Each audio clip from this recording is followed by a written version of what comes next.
आपला इतकं जवळ आहे उर्दूचा आणि मराठीचा संबंध. खबर बातमी आहे ना, खबर अंदाजे आपण म्हणतो अंदाजे किती आहे अंदाज. आता मी सांगितलं दररोज सादर करीत आहे. सादर इज अ पर्शन. हे भाषेचा असा परिणाम होतो एकमेकावर झालेला आहे. उर्दूमध्ये तुम्हाला रामायण सुरुवातीपासून मिळेल. महाभारतचे ट्रान्सलेशन आहे, गीताचे ट्रान्सलेशन उर्दूमध्ये 200 वर्षापूर्वीचे. उर्दूमध्ये हिंदू धर्माचे सगळे उपनिषद हे सगळं आहेत.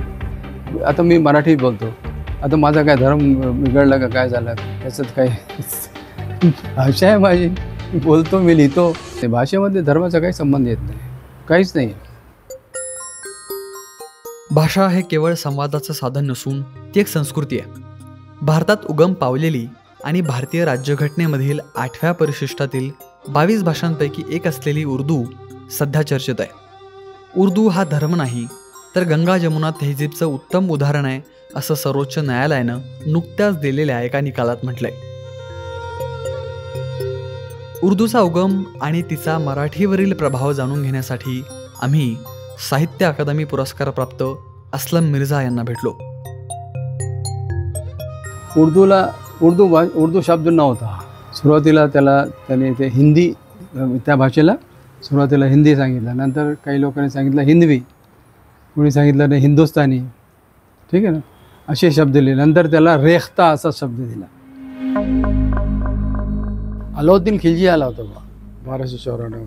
ते आला, त्याने ते दौलताबाद वगैरे किल्ला वगैरे जिंकला, रामलीला. त्याने काही लोकांना आपले अमीराने सद्दा म्हणतात त्यांना, म्हणजे 100 गाव आहे त्याला त्यांनी जागिरी दिलीत आणि तो परत गेला, पैसे माल घेऊन गेला तो. आता हे लोक राहिले इथे. ते कुठले होते सगळे? ते अफगाण होते, ते टर्क होते, तुर्क त्याला म्हणतात, ते इराणी लोक होते. त्याच्यातले ते दुसरी भाषा, वेगळी भाषा घेऊन आले होते ना. इथली भाषा मराठी भाषा. ते गेल्यानंतर बहमानींची सत्ता झाली इथे. तर याचा परिणाम कशावरून होणार? सर्वप्रथम परिणाम होतो भाषेवर. तर एक बोलीभाषा सुरू झाली नवीन, त्याचा परिणाम झाला मराठी. तर ते दखनी भाषा जी आलेली आहे, दखनी भाषामध्ये मराठीचा इतका परिणाम आहे, इतके शब्द आलेले आहेत. शताब्दी 17वी शताब्दीचा वली औरंगाबाद इथला कवी, मोठा कवी, गझलचा सर्वात मोठा कवी. मी तुम्हाला एक शेर सांगतो त्याचा. म्हणजे सारखा शब्द आपण वापरतो, सारखा. जग म्हणे दुजा नाही आहे होबरू तुझ सारखा. संपूर्ण जगात दुजा नाही, होबरू म्हणजे देखणा. आता सारखा काय शब्द आहे? तुझ सारखा आहे ना. चांद को है आसमा पर रश तुझ रुख सारखा. तुझे गाळ वगैरे पाहून तर चंद्र वगैरे त्याला पण ईर्ष्या होते. दैनंदिन मराठी वापरात उर्दूचा प्रभाव दिसून येतो. अनेक मराठी संतांच्या रचनेत देखील उर्दू शब्द असल्याचं असलम मिर्झा सांगतात. कोणती भाषा घ्या तुम्ही, जगातील कोणती भाषा घ्या, त्याच्यात कविता अगोदर होते, त्यानंतर ते तुम्ही कथा वगैरे जे त्याच्याकडे तुम्ही जातात. तर इथे शायरी सुरू झालेली आहे. नंतर पद्य जे आहेत ते त्याच्या नंतर सुरू झालेलं आहे. ज्ञानेश्वर 13वी शताब्दीचे. तर पहा तुम्ही त्याच्यातले इतके शब्द आहे. मुकुंदरांच्या, तुकाराम आहे, रामदास आहे. तर त्यांच्या कविता जर आपण भंग वगैरे पाहिले, त्याच्यात तुम्हाला ते दिसून येते की बाबा यांनी काय काय कमाल केलेलं आहे. हे भाषेचा असा परिणाम होतो एकमेकावर झालेला आहे. म्हणजे आता तुम्ही हे पहा, महाराष्ट्रामध्ये जे मुसलमान लोक राहतात, मी त्याला सांगतो महाराष्ट्री दखनी बोलतात ते लोक. पर्शियन अरेबिकचे शब्द जे आहेत ते मराठीमध्ये आलेले आहेत, ते सर्वांना माहिती आहे. आता हमदस्त, नाजर, वकील, कारकीर्द, तर चिटनवीस, फर्दनवीस झाला फडणवीस, मुजुमदार, कारखानीस, कारखानदार, कारकून, कुलकर्णी वगैरे जे आहेत. जिल्हा, तालुका, मौजा, महसूल खाता. महसूल अरेबिक शब्द आहे. आष्टी बुजुर्ग आणि आष्टी खुरुद. बुजुर्ग म्हणजे मोठा, खुरुद म्हणजे लहान. तिथं बुजुर्ग आहे ना, किती जवळ हे असे बहिणी आहेत.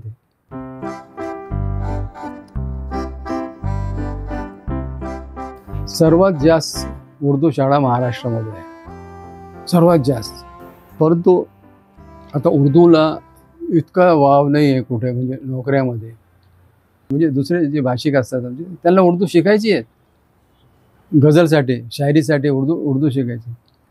पण जे उर्दू बोलतात त्यांचं भविष्य काय आहे? हे एकदम म्हणजे राजकीय झालेला विषय झालेला आहे. आता मी मराठीत बोलतो.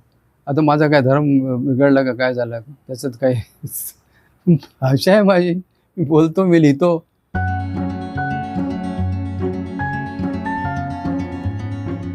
महाराष्ट्र उर्दू साहित्य अकॅडमी आहे. 9-10 वर्ष झाले. राज्य सरकारने कमिटी नेमली नाही. कोणी चेअरमन नाही त्याचा, कोणी सेक्रेटरी नाही त्याचा. म्हणजे तुम्हाला हिंदीची अकॅडमी आहे, हिंदी अकॅडमी आहे, कार्यरत आहे बरं का. सिंधी अकॅडमी कार्यरत आहे. उर्दूबाईने काय केलं त्याला काहीतरी तुम्ही प्रोत्साहन द्या. तुकारामची जर अभंग तुमच्या समोर वाचायला सुरुवात केली तर तुम्ही असं तोंड घेऊन बसणार, सांगणार नाही काही समजलं आम्हाला, त्याचं हे करा, आम्हाला एक्सप्लेन करा तुम्ही. तशी भाषा आहे ती. अभंगाचा अनुवाद करायचा इतका कठीण असतो, मला घाम सुटतो वाचायला. म्हणजे मी कोणाची तरी मदत घेतो म्हणून तो म्हणे हा शब्द असा आहे, याचा अर्धा भाग जो आहे तो संस्कृतचा आहे, अर्धा भाग पालीचा आहे. हे आलं काय, मग कसं काय आलं इथे भाषा? म्हणजे त्यांनी वापरलं म्हणून, तेव्हा ते भाषा होती त्यांची, दररोज बोलायचे ते आपसात. उर्दूमध्ये तुम्हाला रामायण सुरुवातीपासून मिळेल. महाभारतचे ट्रान्सलेशन आहे, गीताचे ट्रान्सलेशन उर्दूमध्ये 200 वर्षापूर्वीचे उर्दूमध्ये. धर्माचा काही संबंधच नाही, भाषेमध्ये धर्माचा काही संबंध येत नाही, काहीच नाही.